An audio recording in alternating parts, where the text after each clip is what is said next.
So good morning students, welcome back to online class. This is B Sachidanand, Department of Physics, ABN and PRR College of Science.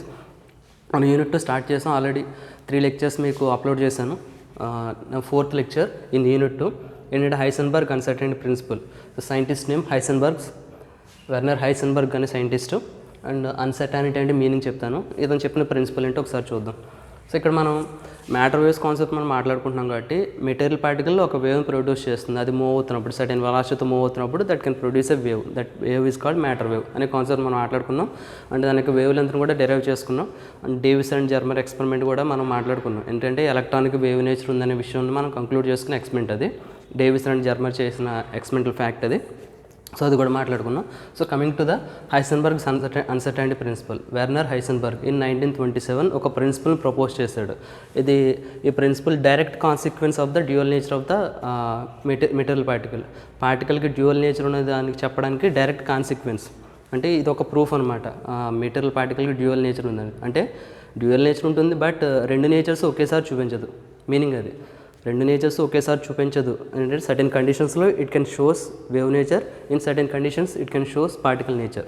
So ఇక్కడ కూడా ఈ principal base చేసుకుని ఆ conclusion మనకి తెలుస్తుంది ఈజీగా. అంటే సర్టెన్ కండిషన్స్లో మాత్రం వేవ్ నేచర్, సర్టెన్ కండిషన్లో మాత్రం పార్టికల్ నేచర్. అంతేగాని రెండు ఆస్పెక్ట్స్ కూడా ఒకేసారి సైమల్టేనియస్గా చూపించదు అని మీనింగ్ వస్తుంది, రైట్. సో ఇక్కడ మనం క్వాంటమ్ మెకానిక్స్లో వేవ్ మెకానిక్స్లోకి ఎంటర్ అయినట్టు. ఎందుకంటే పార్టికల్కి వేవ్ నేచర్ ఉందనే విషయం మనం మాట్లాడుకుంటున్నాం కాబట్టి వేవ్ మెకానిక్స్లోకి ఎంటర్ అయినట్టు. సో ఈ వేవ్ మెకానిక్స్లో పార్టికల్ని ఎలా డిస్క్రైబ్ చేస్తారంటే ఏ పార్టికల్ అయినా మెటీరియల్ పార్టికల్ ఎలా డిస్క్రైబ్ చేస్తారంటే in terms of wave packets. Wave packet రూపంలో డిస్క్రైబ్ చేస్తారు. వేవ్ ప్యాకెట్ అంటే ఏం లేదు, just group of waves, different waves ఉన్న వేవ్స్ అన్నీ కూడా సూపర్ ఇంపోజ్ అయ్యి ఒక సర్టెన్ స్పేస్లో ట్రావెల్ చేస్తున్నప్పుడు ఆ గ్రూప్ని ఏమంటామంటే వేవ్ ప్యాకెట్ అంటాం. ఆ వేవ్ ప్యాకెట్ సైజు చిన్నగా ఉండొచ్చు లేదా పెద్దగా ఉండొచ్చు. అంటే స్మాల్ వేవ్ ప్యాకెట్స్ అవ్వచ్చు, బిగ్ వేవ్ ప్యాకెట్స్ అవ్వచ్చు. What are based on the wavelength. ఆ వేవ్ లెంత్ ఆ గ్రూప్లో ఉన్న వేవ్స్ యొక్క వేవ్ లెంత్ బేస్ చేసుకుని, అంటే పార్టికల్ ప్రొడ్యూస్ చేసే వేవ్ యొక్క వేవ్ లెంత్ బేస్ చేసుకుని ఆ వేవ్ ప్యాకెట్ సైజ్ ఉంటుంది. వేవ్ ప్యాకెట్ అంటే ఏం లేదు, అది ఒక ఫిజికల్ బాడీ ఏం కాదు. స్పేస్లో సర్టెన్ గ్రూప్ ఆఫ్ వేవ్స్ కలిసి సర్టెన్ వేవ్స్ కలిసి ఒక గ్రూప్ కింద ఫామ్ అవుతాయి స్పేస్లో ట్రావెల్ చేస్తున్నప్పుడు. ఆ గ్రూప్ని ఏమంటామంటే వేవ్ ప్యాకెట్ అంటాం. కాబట్టి ఇక్కడ పార్టికల్ని ఏ విధంగా డిస్క్రైబ్ చేస్తారంటే, ఏ విధంగా వర్ణిస్తారంటే వేవ్ ప్యాకెట్స్ రూపంలో వర్ణిస్తారు. అంటే అది ప్రొడ్యూస్ చేసే వేవ్ సైజ్ చిన్నగా ఉంటే కనుక స్మాల్ వేవ్ ప్యాకెట్, పెద్దగా ఉంటే కనుక లార్జ్ వేవ్ ప్యాకెట్ అని చెప్పి డిస్క్రైబ్ చేస్తారు. అయితే ఇక్కడ ప్రాబ్లం ఏంటంటే ఈ వేవ్ ప్యాకెట్లో పార్టికల్ ఎక్కడైనా ఉండొచ్చు. With in that wave packet particle ఎక్కడైనా ఉండొచ్చు. వేవ్ ప్యాకెట్ సైజ్ పెద్దదైనా లేదా చిన్నదైనా సరే with in that wave packet particle ఎక్కడైనా ఉండొచ్చు. ఎక్కడుందో చెప్పాలంటే కనుక ఒక ప్రాబ్లం ఉంది. ఏంటంటే వేవ్ ప్యాకెట్ సైజ్ కనుక చిన్నగా ఉందనుకోండి, అంటే వెరీ స్మాల్ వేవ్ ప్యాకెట్ అయితే కనుక పార్టికల్ పొజిషన్ చెప్పొచ్చు. ఎందుకంటే వేవ్ ప్యాకెట్ సైజే చిన్నది కాబట్టి పార్టికల్ పొజిషన్ ఫిక్స్డ్గా ఉంటుంది. చిన్నది కాబట్టి పార్టికల్ పొజిషను ఆ వేవ్ ప్యాకెట్లో ఎగ్జాక్ట్ కాకపోయినా ఆ వేవ్ ప్యాకెట్ సైజ్ చిన్నది కాబట్టి అందులో పార్టికల్ అని చెప్పొచ్చు. బట్ ఆ స్మాల్ వేవ్ ప్యాకెట్లో ర్యాండమ్గా తిరుగుతుంటుంది కదా పార్టికల్. ర్యాండమ్గా తిరుగుతున్నప్పుడు దానికి వెలాసిటీని చెప్పడం కష్టం. అంటే స్పేస్ ఎక్కువ ఉంటే బౌండరీస్ మనకు క్లియర్గా తెలుస్తుంటే కనుక ఈ బౌండరీ నుంచి ఆ బౌండరీకి వెళ్తుందని క్లియర్గా అర్థమైతే కనుక మనకి అది ట్రావెల్ చేసే డిస్టెన్స్ తెలుస్తుంది. అండ్ ఈ బౌండరీ నుంచి ఆ బౌండరీకి వెళ్ళడానికి ఎంత టైం పట్టిందో తెలుస్తుంది. డిస్టెన్స్ టు టైం తెలిస్తే కనుక వెలాసిటీ చెప్పొచ్చు. అలా కాకుండా ఆ స్పేస్ వెరీ వెరీ స్మాల్ అయితే కనుక ఆ బౌండరీస్ మనకు క్లియర్గా లేకపోతే, ఎంత చిన్న బౌండరీస్ అంటే ఆ పార్టికల్ సైజ్ అంత బౌండరీస్ ఉంటే కనుక, పార్టికల్ ఏ రేంజ్లో ఉందో ఆ రేంజ్లో ఉన్న బౌండరీస్ అయితే కనుక మనం ఆ వేవ్ ప్యాకెట్లో ఉన్న పార్టికల్ యొక్క వెలాసిటీని చెప్పడం కష్టమవుతుంది. వెలాసిటీ చెప్పలేకపోతున్నాం అంటే కనుక మొమెంటం చెప్పడం కష్టమవుతుంది. సో వేవ్ ప్యాకెట్ సైజ్ కనుక చిన్నగా ఉంటే కనుక particle position can be fixed. అంటే మనం అది చెప్పగలము, యాక్యురేట్గా చెప్పగలం. బట్ మూమెంటం, వెలాసిటీ చెప్పలేం. వెలాసిటీ చెప్పలేకపోతున్నాం అంటే మీనింగ్ ఏంటంటే దాన్ని బేస్ చేసుకుని వచ్చేది మూమెంటం కాబట్టి మూమెంటం విషయం యాక్యురేట్గా చెప్పలేము. అంటే పొజిషన్ విషయం చెప్తున్నప్పుడు పొజిషన్ యాక్యురేట్గా చెప్తున్నప్పుడు మూమెంటంలో యాక్యురసీ తగ్గుతుంది. In case wave packet size కనుక పెద్దగా ఉందనుకోండి, లార్జ్ వేవ్ ప్యాకెట్ అయితే కనుక ఈ వేవ్ ప్యాకెట్లో పార్టికల్ ఎక్కడైనా ఉండొచ్చు. With in that wave packet particle ఎక్కడైనా ఉండొచ్చు. బట్ ఈ వేవ్ ప్యాకెట్ సైజ్ పెద్దది కాబట్టి బౌండరీస్ మనకు క్లియర్గా తెలుస్తాయి. బౌండరీస్ క్లియర్గా తెలిస్తే కనుక దానికి వెలాసిటీ మనం ఈజీగా చెప్పవచ్చు. బికాస్ బౌండరీస్ క్లియర్గా తెలిస్తే కనుక అది ట్రావెల్ చేసే డిస్టెన్స్ ఎంతో తెలుస్తుంది. ఆ బౌండరీ నుంచి ఇంకో బౌండరీకి రావడానికి ఎంత టైం పడుతుందో తెలుస్తుంది. కాబట్టి క్లియర్గా వేవ్ ప్యాకెట్ సైజ్ కనుక లార్జ్ అయితే కనుక దాని యొక్క మూమెంటం క్లియర్గా చెప్పగలం. But with in that wave packet particle ఎక్కడుందో క్లియర్గా చెప్పడం కష్టం. బికాస్ పెద్దది కాబట్టి, రూమ్ పెద్దది కాబట్టి పార్టికల్ ర్యాండమ్గా తిరుగుతుంటుంది. అంటే ఒక పొజిషన్లో ఫిక్స్డ్గా ఉండదు, డిఫరెంట్ పొజిషన్స్లో వెళ్ళిపోతుంటుంది. అది స్మాల్ వేవ్ ప్యాకెట్ అనుకోండి, పార్టికల్ పొజిషన్ చెప్పొచ్చు క్లియర్గా. చిన్నది వేవ్ ప్యాకెట్ కాబట్టి ఆ వేవ్ ప్యాకెట్లో ఉంటుందని క్లియర్గా చెప్పొచ్చు.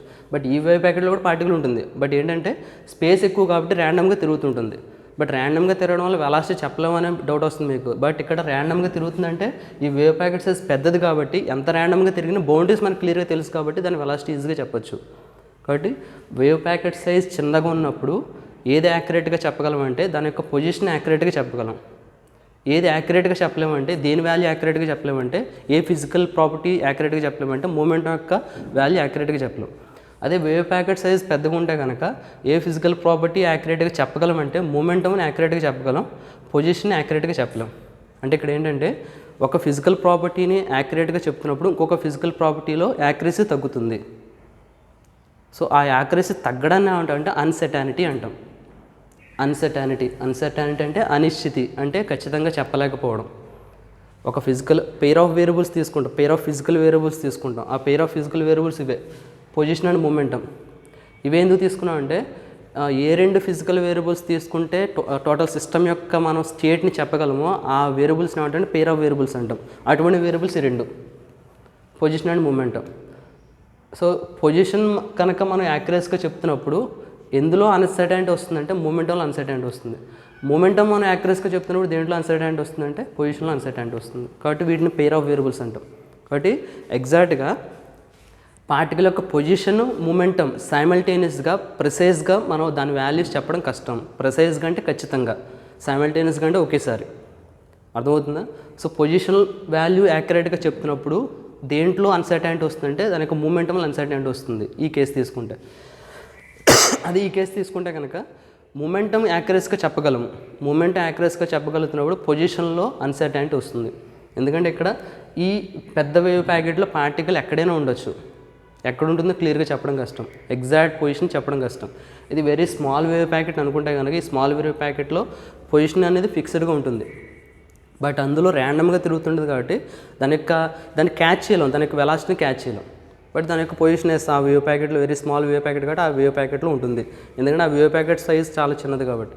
అదే లార్జ్ వేవ్ ప్యాకెట్ అయితే కనుక పార్టికల్ యొక్క పొజిషన్ అనేది ఫిక్స్ అవ్వదు. పార్టికల్ పొజిషన్ చెప్పడం కష్టం, బికాజ్ దానికి స్పేస్ ఉంటుంది కాబట్టి డిఫరెంట్ పొజిషన్స్ ఆక్యుపై చేస్తుంది. ఎగ్జాక్ట్గా పర్టికులర్ టైంలో పర్టికులర్ పొజిషన్లో ఉందని చెప్పడం కష్టం, ఎందుకంటే మనం చెప్పే టైంకి అది వేరే పొజిషన్కి డిస్ప్లేస్ అవ్వచ్చు. కాబట్టి పొజిషన్ యాక్యురేట్గా చెప్పడం కష్టం. బట్ బౌండరీస్ మనకి పెద్దది కాబట్టి బౌండరీస్ తెలుస్తాయి కాబట్టి వెలాసిటీ చెప్పొచ్చు. వెలాసిటీ చెప్పగలుగుతున్నాం అంటే మూమెంటంని ఈజీగా చెప్పొచ్చు. కాబట్టి పొజిషన్ చెప్పగలుగుతున్నప్పుడు, పొజిషన్ అంటే ఇక్కడ ఎక్స్, పొజిషన్ వాల్యూ చెప్తున్నప్పుడు, పొజిషన్ యాక్యురేట్గా చెప్తున్నప్పుడు అంటే సర్టైనిటీ అంటే ఖచ్చితంగా. దీని సర్టైనిటీ ఉన్నప్పుడు మూమెంటంలో అన్సర్టైనిటీ వస్తుంది. అంటే ఏదో ఒక వాల్యూ మాత్రమే మనం ఖచ్చితంగా చెప్పగలము. రెండు వాల్యూస్ సైమల్టేనియస్గా ప్రిసైజ్గా చెప్పడం కష్టం. ప్రిసైజ్గా అంటే ఖచ్చితంగా చెప్పడం కష్టం.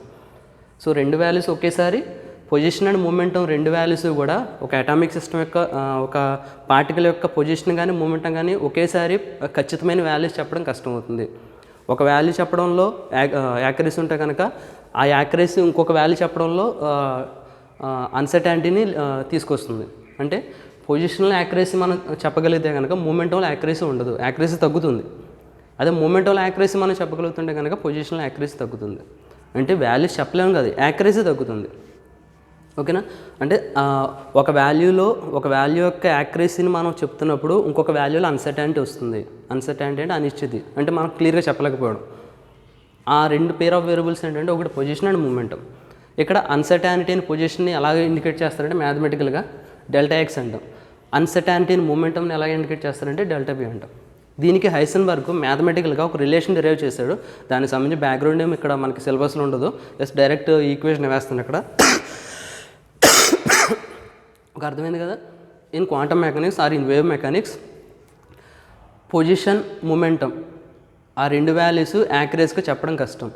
బికాజ్ ఇక్కడ పొజిషన్ అంటే కనుక పార్టికల్ నేచర్, మూమెంటం అంటే కనుక వేవ్ నేచర్. పొజిషన్ అంటే మీనింగ్ ఏంటంటే పార్టికల్కి పొజిషన్ ఉంటుంది. మూమెంటం అంటే కనుక వేవ్ నేచర్ ఉన్నట్టు వస్తుంది. అంటే పార్టికల్ నేచరు వేవ్ నేచరు ఒకేసారి సైమల్టేనియస్గా యాక్యురేట్గా చెప్పడం కష్టం. ఇదే ప్రిన్సిపల్ మనకి డ్యూయల్ నేచర్ కాన్సెప్ట్లో ఉంటుంది. ఆల్రెడీ మనం మాట్లాడుకున్నాం. పార్టికల్ నేచరు వేవ్ నేచరు ఒకేసారి చెప్పడం కష్టం. In certain conditions particle nature చూపిస్తుంది, in certain conditions wave nature చూపిస్తుంది. పార్టికల్ పొజిషన్ యాక్యురేట్గా చెప్పగలుగుతున్నప్పుడు మొమెంటం చెప్పలేము. అంటే అప్పుడు పార్టికల్ యొక్క నేచర్ చెప్తున్నప్పుడు వేవ్ నేచర్ చెప్పలేము.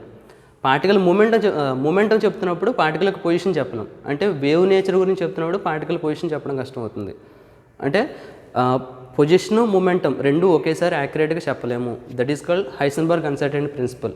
దీనికి హైసెన్బర్గ్ మ్యాథమెటికల్గా ఒక రిలేషన్ డెరైవ్ చేశారు. అంటే అన్సర్టెనిటీ పొజిషను అన్సర్టెనిటీ మూమెంట్ యొక్క ప్రొడక్ట్ వాల్యూ దేనికి ఈక్వల్ అవ్వాలి, దేనికి ఈక్వల్ అవుతుంది అనేది ఎగ్జాక్ట్గా అప్రాక్సిమేట్గా దేనికి ఈక్వల్ అవుతుంది అనేది ఒక మ్యాథమెటికల్ ఈక్వేషన్ డెరైవ్ చేస్తారు. దాన్ని హైసెన్బర్గ్ అన్సర్టెనిటీ ప్రిన్సిపల్ అంటాం. అంటే క్వాలిటేటివ్లీ అంటే మ్యాథమెటికల్ కొన్ని ఫంక్షన్స్ ఉపయోగించి చేసినప్పుడు ఈ రెండింటి మధ్య రిలేషన్. సో ఈ రెండేంటివి? డెల్టా ఎక్స్ అంటే uncertainty in position, delta P అంటే అన్సర్టెనిటీ ఇన్ మూమెంటం. ఓకేనా? సో ఆ రెండింటికి మధ్య ఉన్న రిలేషన్ ఏంటంటే delta X into delta P must be at least equal to Planck's constant. The product of uncertainties in position and momentum at least must be equal to Planck's constant. This can be derived, analyzed by Werner Heisenberg in 1927. క్వాలిటేటివ్గా ఈ రెండింటికి మధ్య ఉన్న mathematical relation derive చేశారు. So uncertainties ఇవి. Uncertainties యొక్క product దేనికి equal అవుతుందంటే ప్లాంక్స్ కాన్స్టెంట్కి ఈక్వల్ అవుతుంది. So these are the uncertainties. Positional uncertainty, momental uncertainty యొక్క ప్రొడక్ట్ దేనికి ఈక్వల్ అవ్వాలంటే Planck's constant. At least must be Planck's constant అని కనీసం ప్లాంక్స్ కాన్స్టెంట్కి ఈక్వల్ అవ్వాలి. ప్లాంక్స్ కాన్స్టెంట్ కన్నా తక్కువ ఉంటే కనుక ఆ కాన్సెప్ట్ దేంట్లోకి వెళ్ళిపోతుంది? క్లాసికల్ మెకానిక్స్లోకి వెళ్ళిపోతుంది. ఎందుకంటే క్లాసికల్ మెకానిక్స్లో ఏం చెప్తుందంటే, క్లాసికల్ మెకానిక్స్ ప్రకారం మాట్లాడుకుంటే కనుక ఒక పార్టికల్ యొక్క పొజిషన్ కానీ మూమెంట్ కానీ చెప్పాలంటే కనుక యాక్యురేట్గా చెప్పగలం. ఎప్పుడంటే ఇనీషియల్ వాల్యూస్ కానీ తెలిస్తే. పార్టికల్ పొజిషన్ చెప్పాలంటే దానికి ఇనీషియల్ వాల్యూ తెలిస్తే కనుక ఆ సర్టెన్ టైంకి ఏ పొజిషన్ ఉందో క్లియర్గా చెప్పొచ్చు. పార్టికల్ యొక్క మూమెంట్ అని చెప్పాలంటే కనుక దానికి ఇనీషియల్ వాల్యూ, ఏ మూమెంట్ అంతా స్టార్ట్ అయింది తెలిస్తే కనుక పర్టికులర్ టైంకి ఏ మూమెంట్ ఉందో క్లియర్గా చెప్పొచ్చు. In classical mechanics desired degree of accuracy, మనకు కావాల్సిన యాక్యురేట్ వాల్యూస్ మనం దాని నుంచి గెట్ చేయొచ్చు. ఐ మీన్ క్లాసికల్ మెకానిక్స్లో. బట్ క్వాంటమ్ మెకానిక్స్లోకి వచ్చేసరికి ప్రాబ్లం ఏంటంటే పార్టికల్ అనేది వేవ్ని కూడా ప్రొడ్యూస్ చేస్తుంది కాబట్టి ఇక్కడ ప్రాబ్లం వస్తుంది. పొజిషన్ పార్టికల్ పొజిషన్ చెప్తున్నప్పుడు మూమెంట్ చెప్పడం ప్రాబ్లం అవుతుంది. మూమెంట్ చెప్పడంలో యాక్యురసీ తగ్గుతుంది. అదే మూమెంట్ చెప్తున్నప్పుడు మూమెంట్ యాక్యురేట్గా చెప్పినప్పుడు పార్టికల్ పొజిషన్ చెప్పడంలో యాక్యురసీ తగ్గుతుంది. So wave mechanics and classical mechanics రెండు డిఫరెంట్. క్లాసికల్ మెకానిక్స్లో అయితే కనుక ఎగ్జాక్ట్ వాల్యూస్ మనకి ఏ రేంజ్ ఆఫ్ యాక్యురేట్ వాల్యూస్ కావాలన్నా ఆ రేంజ్ ఆఫ్ యాక్యురేట్ వాల్యూస్ వస్తాయి. If you know initial values of the physical variables, ఆ పొజిషన్ మూమెంట్ యొక్క ఇనీషియల్ వాల్యూస్ తెలిస్తే కనుక ఫైనల్ వాల్యూస్ ఏంటనేది యాక్యురేట్గా చెప్పాలి. బట్ ఇన్ వేవ్ మెకానిక్స్ అలా కాదు. పార్టికల్ యొక్క పొజిషన్ చెప్పగలుగుతున్నప్పుడు క్లియర్గా మూమెంటంలో అన్సర్టైనిటీ వస్తుంది. మూమెంటం చెప్పగలుగుతున్నప్పుడు క్లియర్గా పొజిషన్లో అన్సర్టైనిటీ వస్తుంది. So this is called Heisenberg uncertainty principle. Qualitatively the relation between the uncertainties between these two quantities must be at least equal to Planck's constant.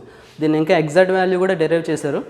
Delta x delta b వీటిని ఏమంటామంటే pair of variables అంటాం. So a pair of variables అయితే atomic system యొక్క స్టేట్ని describe చేస్తాయో ఆ pair of variables యొక్క వాటి మధ్య ఉన్న uncertain product must be at least Planck's constant. So ఇక్కడ మనకి 3 రకాల పెయిర్ ఆఫ్ వేరియబుల్స్ ఉన్నాయి. ఒకటి పొజిషన్ అండ్ మూమెంటం, ఇంకొకటి ఎనర్జీ అండ్ టైం, ఇంకొకటి ఏంటంటే angular momentum and angle.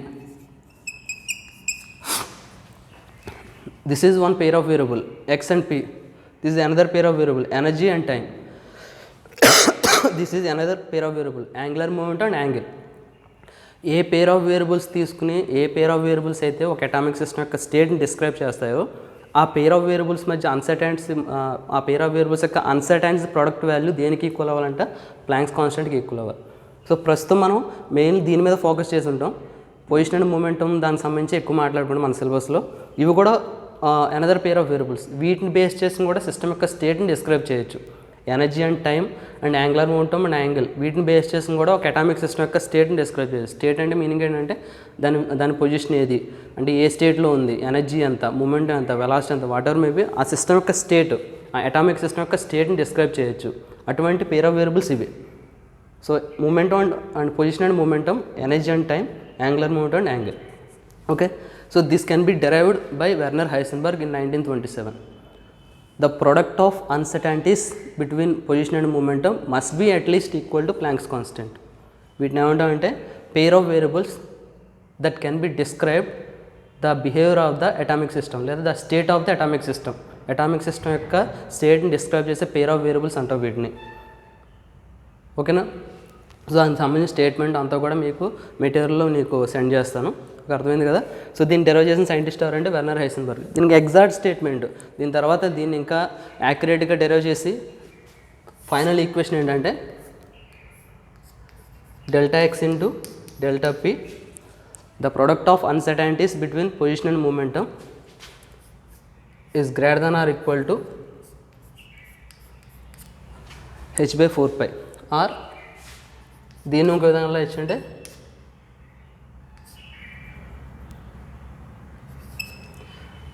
h/2 కింద కూడా రాసుకోవచ్చు. బికాస్ h/2 పైన h క్రాస్ కింద అనదర్ కాన్స్టెంట్, h/2 పైన h క్రాస్ కింద రాసుకోవచ్చు. కాబట్టి h/2 కింద కూడా, లేదా మీకు అర్థం కాకపోవడమే ఇక్కడ వరకు రాసుకుని సరిపోతుంది. Delta X into delta P greater than or equal to h/4π. This exact statement. యాక్చువల్గా ఇది అప్రాక్సిమేట్ స్టేట్మెంట్ ఇది, బట్ ఇది గుర్తుపెట్టుకుంటే సరిపోతుంది. దీని ఎగ్జాక్ట్ స్టేట్మెంట్ అయితే ఇది delta X into delta P is greater than or equal to h/4π. In the same sense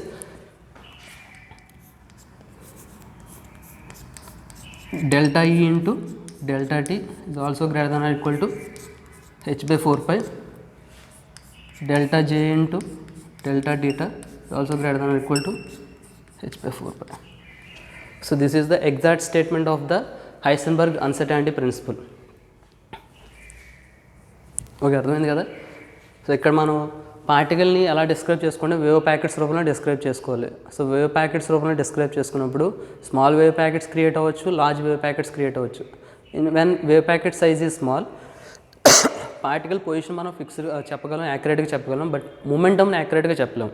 అంటే ఒక ఫిజికల్ ప్రాపర్టీని యాక్యురేట్గా చెప్తున్నప్పుడు ఇంకొక ఫిజికల్ ప్రాపర్టీలో యాక్యురసీ తగ్గుతుంది. అంటే ఒక ఫిజికల్ ప్రాపర్టీని సర్టైన్గా మనం చెప్తున్నప్పుడు ఇంకొక ఫిజికల్ ప్రాపర్టీలో అన్సర్టైనిటీ వస్తుంది. సో అన్సర్టైనిటీ అంటే కనుక ఖచ్చితంగా చెప్పలేకపోవడం, ఖచ్చితంగా దాని వాల్యూని చెప్పలేకపోవడం. The same sense wave packet size కనుక పెద్దదైతే కనుక మూమెంటంని యాక్యురేట్గా చెప్పగలం, కానీ పొజిషన్ యాక్యురేట్గా చెప్పడం కష్టం అవుతుంది. ఇక్కడ కూడా అంతే. అంటే పొజిషన్లో యాక్యురసీ వస్తుంటే కనుక మూమెంటంలో యాక్యురసీ తగ్గుతుంది, మూమెంటంలో యాక్యురసీ వస్తుంటే కనుక పొజిషన్లో యాక్యురసీ తగ్గుతుంది. సో దీన్ని ఏమంటే అన్సర్టైనిటీ అంటాం. దీన్ని అనలైజ్ చేసిన సైంటిస్ట్ ఎవరంటే వెర్నర్ హైసెన్బర్గ్ ఇన్ 1927. దీనికి సంబంధించిన ఈక్వేషన్ అతను మ్యాథమెటికల్గా డెరైవ్ చేసి అన్సర్టైనిటీస్ యొక్క ప్రొడక్ట్ దేనికి ఈక్వల్ అవ్వాలంటే must be at least Planck's constant, Planck's కాన్స్టెంట్కి ఈక్వల్ అవ్వాలి. దాని ఎగ్జాక్ట్ స్టేట్మెంట్ అయితే అది. So this is all about Heisenberg uncertainty principle. దీనికి సంబంధించిన ఎక్స్పెరిమెంటల్ ఫ్యాక్ట్స్ ఉన్నాయి, అవి కూడా ఒకసారి డిస్కస్ చేసుకుందాం. ఓకే.